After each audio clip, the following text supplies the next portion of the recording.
सरकार भ्रमबाट मुक्त होस्, गरिबीको पीडा बोध गरोस् र महँगी, कालाबजारी र बिचौलिया तन्त्र नियन्त्रण गरी जनतालाई राहत दियोस्। सामाजिक सञ्जालमा एउटा सानो भिडियोको अंश भाइरल छ।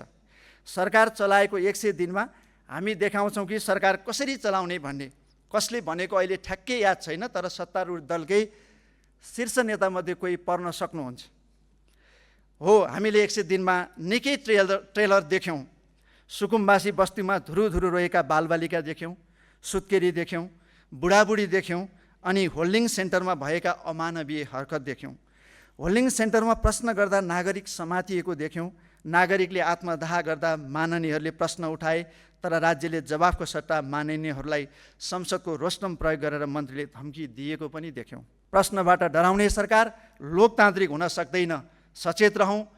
तानाशाहीको यात्रा नागरिकको मुख थुनेरै सुरु हुन्छ। मान्य सदस्यहरू, नेपाली कम्युनिस्ट पार्टी संसदीय दलको तर्फबाट माननीय युवराज दुलालले बोल्नको लागि समय माग गर्नुभएको छ। म उहाँलाई समय दिन्छु। माननीय सदस्यले रोस्टमको प्रयोग गर्न सक्नुहुनेछ। सम्माननीय सभामुख महोदय, बहुदलीय लोकतन्त्रमा सत्तापक्ष र प्रतिपक्ष हुन्छ। सत्तापक्षले सरकार सञ्चालन गर्छ र प्रतिपक्षले सरकारका अपुगहरू र जनताका समस्याहरू सदन मार्फत सरकारलाई सुनाउँछ, त्यसको समाधानका लागि आवाज उठाउँछ। सरकारमा बस्नेले आलोचना सुन्नुपर्छ, प्रश्न सुन्नुपर्छ र प्रश्नको जवाफ दिनुपर्छ। तब लोकतन्त्र जस्तो हुन्छ र व्यवस्था सफल हुन्छ। नागरिकले राज्यको सुविधा पाउँछन् र सन्तुष्टि पाउँछन्। सरकारले पनि राम्रा काम गरेको हुन्छ, गर्दै गरेको हुन्छ र गर्ने प्रतिबद्धता सरकारसँग सधैँ हुन्छ। सर्वोच्च जनप्रतिनिधि थलो संसद हो र सरकारको सर्वोच्च कार्यकारी प्रधानमन्त्री हो। संसदले प्रधानमन्त्री खोज्दा पाउनुपर्छ। त्यो संवैधानिक व्यवस्था हो, विधिको शासन हो र सुशासन हो। 100 दिन पनि सरकार पुग्यो, मधुमास पनि सकियो। अब प्रधानमन्त्री संसदमा आउनुपर्छ र जनतालाई आश्वस्त पार्नुपर्छ। सभामुख महोदय, सरकारलाई भन्न चाहन्छु, यो सदन मन्त्रीले सांसद थर्काउने थलो होइन। सांसदले सरकारलाई प्रश्न गर्ने र सांसदका प्रश्नको सरकारले जवाफ दिने थलो हो। संसद सरकारलाई जवाफदेही बनाउने थलो हो। संसद सरकारको कार्यकर्ता या सन्तान होइन। संसद सरकारको जन्मदाता हो। सरकारलाई चेक एन्ड ब्यालेन्स गर्ने राज्यका एक महत्त्वपूर्ण अङ्ग हो। सरकारलाई ज्ञान रहोस्। कसले पढ्नुपर्ने हो, कसलाई पढाउनु पर्ने हो, दिनको घाम जत्तिकै छर्लङ्ग छ। यो दास युग होइन, निरङ्कुश सामन्ती युग पनि होइन, जहानिया राणा शासनको कालरात्रि पनि होइन र यो जर्मन चान्सलर हिटलर बन्ने सपना देख्ने युग पनि होइन। सभामुख महोदय, सरकारलाई थाहै होला, महँगी आफ्नै तथ्याङ्क अनुसार गत वर्षको तुलनामा दोब्बर बढेको छ। बरु सरकारलाई थाहा छैन होला, तलब कर्मचारीको बढेको हो। किसान, मजदुर, स्वरोजगार, निजी रोजगार, साना व्यवसायीहरूको बढेको होइन। महँगीको प्रत्यक्ष मार गरिब श्रमिक वर्गमा पर्छ। त म सरकारलाई आह्वान गर्दछु कि सरकार भ्रमबाट मुक्त होस्, गरिबीको पीडा बोध गरोस् र महँगी, कालाबजारी र बिचौलिया तन्त्र नियन्त्रण गरी जनतालाई राहत दियोस्। सभामुख महोदय, भदौ 23 र 24 को घटनामा मानवाधिकार आयोगले प्रश्न उठाएका व्यक्तिलाई पुनः गृहमन्त्री बनाइयो। सरकारलाई बनाउन आवश्यक लाग्यो होला, बनाइयो। गृहमन्त्रीको सम्पत्ति छानबिन गरियो, भनियो। के रहेछ त? प्रतिवेदन खै सार्वजनिक हुनु पर्दैन, संसदलाई जवाफ चाहिन्छ। भदौ 24 गतेका घटना थप छानबिनको प्रक्रिया अघि बढ्नुपर्नेमा बरु भदौ 24 गतेका घटनाको अभियुक्तको मुद्दाको सुनवाई नै स्थगित गरियो। राज्यको दोहोरो मापदण्ड, जवाफ चाहियो। प्रश्नबाट भागेर शासन हुँदैन। सभामुख महोदय, सामाजिक सञ्जालमा एउटा सानो भिडियोको अंश भाइरल छ। सरकार चलाएको 100 दिनमा हामी देखाउँछौँ कि सरकार कसरी चलाउने भन्ने। कसले भनेको अहिले ठ्याक्कै याद छैन, तर सत्तारूढ दलकै शीर्ष नेतामध्ये कोही पर्न सक्नुहुन्छ। हो, हामीले 100 दिनमा निकै ट्रेलर देख्यौँ। सुकुम्बासी बस्तीमा धुरुधुरु रहेका बालबालिका देख्यौँ, सुत्केरी देख्यौँ, बुढाबुढी देख्यौँ अनि होल्डिङ सेन्टरमा भएका अमानवीय हरकत देख्यौँ। होल्डिङ सेन्टरमा प्रश्न गर्दा नागरिक समातिएको देख्यौँ। नागरिकले आत्मदाह गर्दा माननीयहरूले प्रश्न उठाए, तर राज्यले जवाफको सट्टा माननीयहरूलाई संसदको रोस्टम प्रयोग गरेर मन्त्रीले धम्की दिएको पनि देख्यौँ। सिंहदरबारको गेटमा काखे बालक लिएर धरना बसेका नागरिकमाथिको दुर्व्यवहार पनि देख्यौँ। म राज्यको प्रहरी हुँ, कुनै अमुक शासकको प्रहरी होइन भन्दा हाकिम सामु कान समाएर उठबस गरेको पनि र गराएको पनि देख्यौँ। न्यायपालिकामा आफ्नो पकड बनाएर स्वार्थ अनुकूलका काम गराएको पनि देख्यौँ। सञ्चार माध्यममाथि धरपकड पनि देख्यौँ। जननिर्वाचित संस्थाको निरन्तर अपमान, नागरिकको शान्तिपूर्ण आलोचनालाई दण्डित गर्ने विद्रूप रूप र मनै राज्य हुँ भन्ने शैलीको चरित्र पनि देखिरहेका छौँ। सभामुख महोदय, अब पुरा फिल्म हेर्न चाहन्छौँ। खुट्टामा आएको, सरकारको खुट्टामा आएको बल फेरि यस्तै बग्रेलती फाउल खेलमा पास हुन्छ कि आफ्नै गोलपोस्टको दिशा दिने प्रयास हुन्छ? हामी व्यग्र प्रतीक्षामा छौँ। आज प्रश्न सोध्ने स्पेस मास्न सरकार उद्धत छ। ट्रेड युनियन अधिकार बन्देज छ, विद्यार्थी सङ्गठन प्रतिबन्धमा छन्। प्रश्न गर्ने सञ्चार माध्यममा राज्य संरक्षित सवारी पार्किङ आतङ्क मचाइएको छ। जनप्रतिनिधिका प्रश्नबाट भाग्ने प्रयत्न भइरहेको छ। जुन दल जवाफदेही भएर होइन, प्रश्न गरेरै जन्मियो, आज त्यही पात्र र सरकार प्रश्नबाट माथि हो। प्रश्नबाट डराउने सरकार लोकतान्त्रिक हुन सक्दैन। सचेत रहौँ। तानाशाहीको यात्रा नागरिकको मुख थुनेरै सुरु हुन्छ। सभामुख महोदय, सार्वजनिक प्रशासन सुधार र खर्च कटौतीको पपुलर एजेन्डा सरकारले बोकेको छ। मन्त्रालय सङ्ख्या घटाइयो, राम्रो हो, हामीले तारिफ गऱ्यौँ। तर हामीलाई लामो समय खुसी रहन सरकारले दिएन। स्थायी संयन्त्र बाइपास गरेर जवाफदेही हुनु नपर्ने सल्लाहकारको लर्को लगाइयो। दुर्भाग्य होइन र? राजस्व सचिव सरुवा गर्ने अनि राजस्वमा सुझाव दिन उत्तरदायी र जवाफदेही हुनै नपर्ने व्यक्ति नियुक्ति गर्ने अब भन्नै पर्ने भयो। सुशासनको यो बैलगाडालाई एक्सप्रेस गाडीले सँगै लिएर हिँड्न सक्छ वा सक्दैन? जान्नेहरू नै जानुन्, छान्नेहरू नै जानुन्। सभामुख महोदय, सरकारी पार्टीका एक जिम्मेवार पदाधिकारीले भन्नुभएको थियो, रासोपाको पक्षमा मत माग्नेले 1 नम्बर बढी पाउँछ। भयो त्यस्तै। खुल्ला प्रतिस्पर्धाको नाममा पिक एन्ड चुजको भद्दा मजाक नै भयो। जहाँ आफू अनुकूल व्यक्ति ल्याउने सम्भव भएन, त्यहाँ त नतिजा प्रकाशन नै रोकियो। म सरकारलाई प्रश्न गर्छु के तपाईँहरूलाई सिफारिस समितिले नाम दिएका 3 जनाको नाम विवरण सार्वजनिक गर्ने हिम्मत छ भने गर्नुहोस्। सभामुख महोदय, सुशासनको गति यतिमै कहाँ रोकिन्छ र?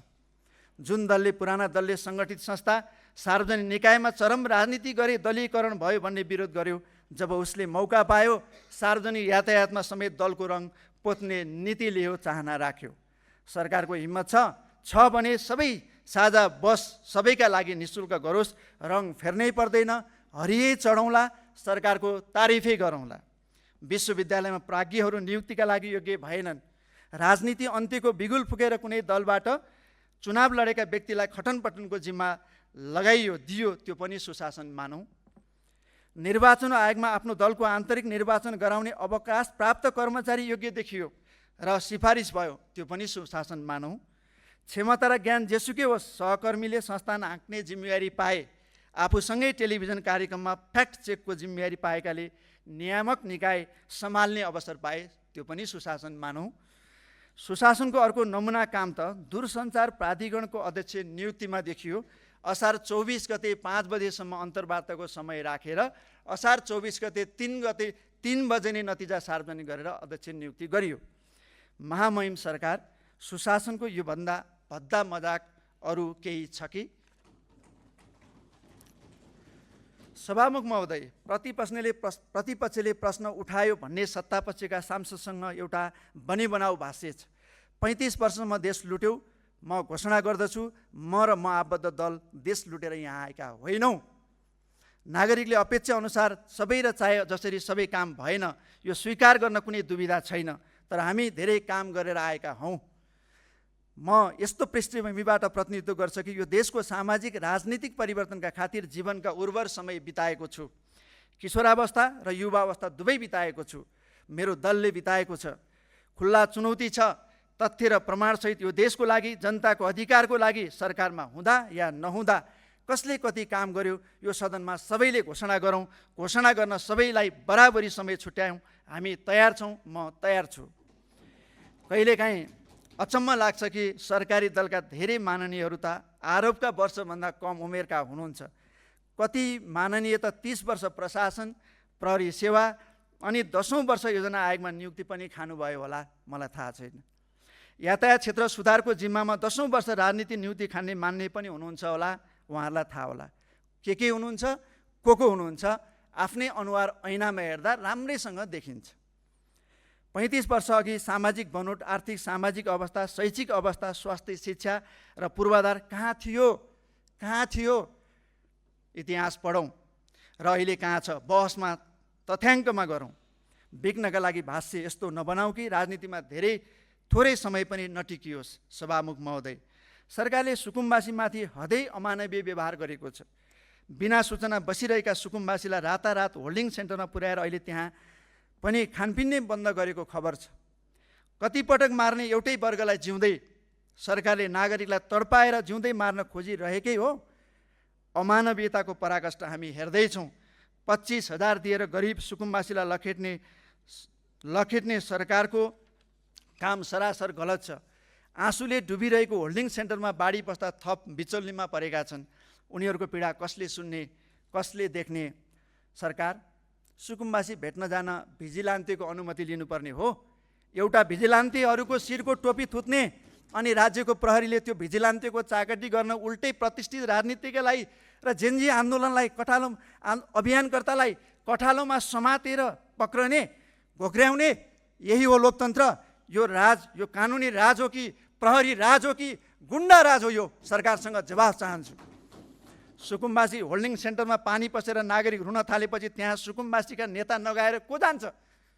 त्यहाँ उसको समस्या बुझ्न उसको प्रतिनिधि जानुपर्ने हो कि उसको मुख थुन्न अमुक भिजिलान्ते? लोकतन्त्रमा जनताका आवाज बोल्न राजनीतिक दलहरू हुन्छन्, तिनका नेताले जनप्रतिनिधित्व गर्छन्। यदि राजनीतिक ज्ञान छैन भने रत्न राज्य लक्ष्मी क्याम्पस पढेर आए हुन्छ। मेरो चुनौती छ। सभामुख महोदय, गणेश नेपाली आत्मदाह समग्र प्रकरणमा सरकारको चरम लापरवाही देखिएको छ। सरकारका यस्तै गतिविधिले नागरिकमा थप निराशा र आक्रोश बढ्दै गएको छ। नेपालीको आत्मदाह त्यसैको प्रमाण हो। आत्मदाहको घटनालाई विषयान्तर गर्न सञ्चार गृह र जिम्मेवार नेताहरूको ढोका छेक्न सरकारले छद्म वेशमा परिचालन गरेको गाडी आतङ्क असह्य छ। यसले पञ्चायतकालीन भूमिगत गिरोहको झल्को दिएको छ। सरकार संरक्षित गुन्डा राजको आभास मिलेको छ। भिजिलान्तेले राजनीतिक नेतृत्व र नागरिक तर्साउने शासन स्वीकार्य छैन। सभामुख महोदय, गाडी आतङ्क सरकार संरक्षित होइन भने यसको योजनाकार कार्यान्वयनकर्ता सबै सार्वजनिक गरेर कानुनी कारबाही होस्। सरकारसँग जोरदार माग गर्दछु। सभामुख महोदय, नेपालले भारतको भूमि मिचेको अभिव्यक्ति 1.5 महिनादेखि संसदको रेकर्डमा छ। आपत्तिजनक भनाइका विरुद्ध हामी सदनमा आवाज उठाइरहेका छौँ, तर जवाफ खोइ। संविधान र संसदप्रति राष्ट्रपाको प्रतिबद्धता के हो? के यसै गरी सधैँ संसदलाई हेपेर अपमान गरेर चल्छ भन्ने सोचिरहनु भएको छ? प्रश्न छ। हिजो प्रश्न सोधेर यहाँसम्म आइपुगेका साथीहरू आज प्रश्नदेखि तर्सेर भाग्नु भएको छ। तर तपाईँहरू जति भागे पनि हामी प्रश्न गर्न छोड्दैनौँ। जनताको आवाज बोल्न रोकिँदैन। बोल्न नमिलेकोमा पीडा पनि होला कतिपय नेता मित्रहरूलाई। बोलेरै Guinness book of the old रेकर्डमा नाम लेख्ने खुबी आज कुण्ठित हुनु परेको पनि होला। तर नबोलेरै देशलाई अप्ठ्यारोमा जान दिन मिल्छ र? सभामुख महोदय, अनि नेपालले भारतको सीमा मिचेको छ भनेर प्रमाण खोज्न निस्कनु भएका साथीहरूले के प्रमाण पाउनुभयो? प्रमाण नपाएर लज्जाबोध भयो कि सगौरव प्रमाण संसदमा पेश हुन्छन्?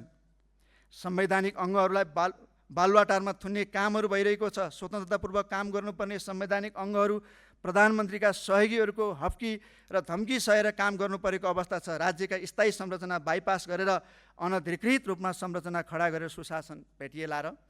सभामुख महोदय, सरकारले विद्यार्थी सङ्गठन कर्मचारीहरूको मुख थुन्ने प्रयास गरिरहेको छ। निर्दलीय पञ्चायती व्यवस्थामा पनि नरोकिएका विद्यार्थीका गतिविधिलाई रोक्ने कोसिस भइरहेको छ। आफ्नो हक अधिकार र सामूहिक सौदाबाजीका फोरमहरू निस्तेज पारिएको छ। कर्मचारीहरूले आफूमाथि भएको अन्याय थिचोमिचोको गुनासो गर्ने ठाउँ समेत भत्काइएको छ। निजामती ऐनको नियमावलीमा संशोधनले कर्मचारीहरूमा थप आतङ्क सिर्जना गरेको छ। यसरी हुन्छ लोकतन्त्र बलियो? सभामुख महोदय, रासोपा र सरकारको प्रतिनिधि गतिविधि हेर्दा लाग्छ हिजो पत्रकार हुँदा नेता खराब, आज नेता हुँदा पत्रकार खराब। हिजो स्थानीय सरकार चलाउँदा केन्द्र खराब, आज केन्द्र सरकार चलाउँदा स्थानीय सरकार खराब। हिजो महानगर चलाउँदा सिंहदरबार जलाइदिन्छु, आज सिंहदरबार चलाउँदा न्यु रोड जाम गराइदिन्छु। हिजो अरूले विदेशी ऋण लिँदा राति निन्द्रा लागेन, आज आफूले विदेशी ऋण लिँदा ऋण नलिई देश कसरी चल्छ। हिजो नागरिकले आत्मदाह गर्दा सरकार दोषी, आज नागरिकले आत्मदाह गर्दा नागरिक स्वयं दोषी। हिजो मलाई बोल्न दे सरकार, आज बोल्नेको मुख थुन्दे सरकार। व्यक्तिगत हिसाबले सबै मन्त्री र सबै सांसद उस्तै हुनुहुन्न भन्ने त्यो थाहा छ, तर व्यक्ति छुट्याएर संस्थाको समीक्षा गर्न नसकिने रहेछ। सभामुख महोदय, सभामुख मार्फत भन्न चाहन्छु, प्रधानमन्त्रीज्यू, मिटर ब्याज पीडित न्याय माग्न राजधानी आउँदै थिए, गृहमन्त्री बीच बाटोमै भेट्न पुग्नु भएछ, राम्रो काम। अब मिटर ब्याज पीडितले न्याय पाउँछन् कि राजधानी आउन रोक? जवाफ चाहन्छु। सहकारीमा कुन कुन सहकारीबाट कति पैसा फिर्ता भयो र सरकारले कुन कुन सहकारीमा कति कर्जा उठायो, सञ्चालकबाट कति उठायो? जवाफ आओस्। सभामुख महोदय, अन्तमा मेरो प्रश्न हामी आफैलाई पनि छ, यो सभालाई पनि छ। प्रतिनिधि सभा नियमावली 2083 निर्माणमा को चुक्यौँ? किन चुक्यौँ? समीक्षा गरेर सच्याउने हो कि सभाले आफ्नो काम कारबाही सुव्यवस्थित गर्न बनाएको कानुन बहुमतले पास गर्नुपर्ने हो कि सर्वसहमतिले? के अनुभूति भइरहेको छ पास गर्नेलाई? बहादुरीको कि अरू नै केहीको? सभामुख महोदय, म संसदमा अपिल गर्न चाहन्छु, सहीलाई सही र गलतलाई गलत भनौँ, संस्कार बन्छ, संस्कृति बन्छ र देश बन्छ। नेपाल र नेपालीको जय होस्। धन्यवाद, अभिवादन।